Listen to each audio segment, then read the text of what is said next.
ಸ್ಯಾಂಡಲ್ವುಡ್ನಲ್ಲಿ ಸದ್ಯದ ಮಟ್ಟಿಗೆ ಭಾರಿ ಸದ್ದು ಮಾಡುತ್ತಿರುವ ಚಿತ್ರ ಕುರುಕ್ಷೇತ್ರ.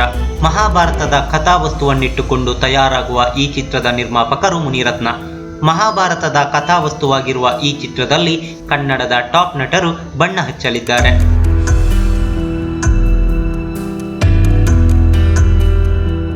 ಚಿತ್ರದಲ್ಲಿ ಯಾವ ಯಾವ ಪಾತ್ರಗಳನ್ನು ಯಾರ್ಯಾರು ನಿರ್ವಹಿಸಲಿದ್ದಾರೆ ಎಂಬ ಕುತೂಹಲಕ್ಕೆ ನಿರ್ಮಾಪಕ ಮುನಿರತ್ನ ಈಗಾಗಲೇ ಬ್ರೇಕ್ ಹಾಕಿದ್ದು, ಚಿತ್ರದಲ್ಲಿ ಚಾಲೆಂಜಿಂಗ್ ಸ್ಟಾರ್ ದರ್ಶನ್ ದುರ್ಯೋಧನನಾಗಿ ಕಾಣಿಸಲಿದ್ದಾರೆ.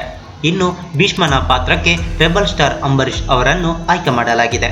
ಇನ್ನು ಧರ್ಮರಾಯನ ಪಾತ್ರಕ್ಕೆ ಕ್ರೇಜಿ ಸ್ಟಾರ್ ರವಿಚಂದ್ರನ್ ಅವರನ್ನು ಕರೆತರುವ ವಿಶ್ವಾಸದಲ್ಲಿದ್ದಾರೆ ಮುನಿರತ್ನ.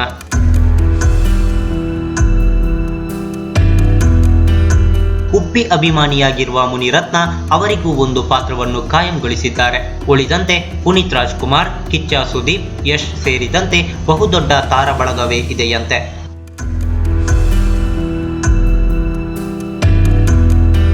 ಮುಖ್ಯವಾಗಿ ಕುರುಕ್ಷೇತ್ರದಲ್ಲಿ ದ್ರೌಪದಿ ಯಾರಾಗಬಹುದು ಎಂಬ ಪ್ರಶ್ನೆಗೆ ನಿರ್ಮಾಪಕರ ಕಣ್ಣು ಬಹುಭಾಷಾ ನಟಿ ಅನುಷ್ಕಾ ಶೆಟ್ಟಿಯ ಮೇಲೆ ಬಿದ್ದಿದೆ. ಕನ್ನಡದ ಐತಿಹಾಸಿಕ ಚಿತ್ರ ಕ್ರಾಂತಿವೀರ ಸಂಗೊಳ್ಳಿ ರಾಯಣ್ಣ ಚಿತ್ರಕ್ಕೆ ಆಕ್ಷನ್ ಕಟ್ ಹೇಳಿದ ನಾಗಣ್ಣ ಈ ಚಿತ್ರಕ್ಕೂ ನಿರ್ದೇಶನ ಮಾಡಲಿದ್ದಾರೆ.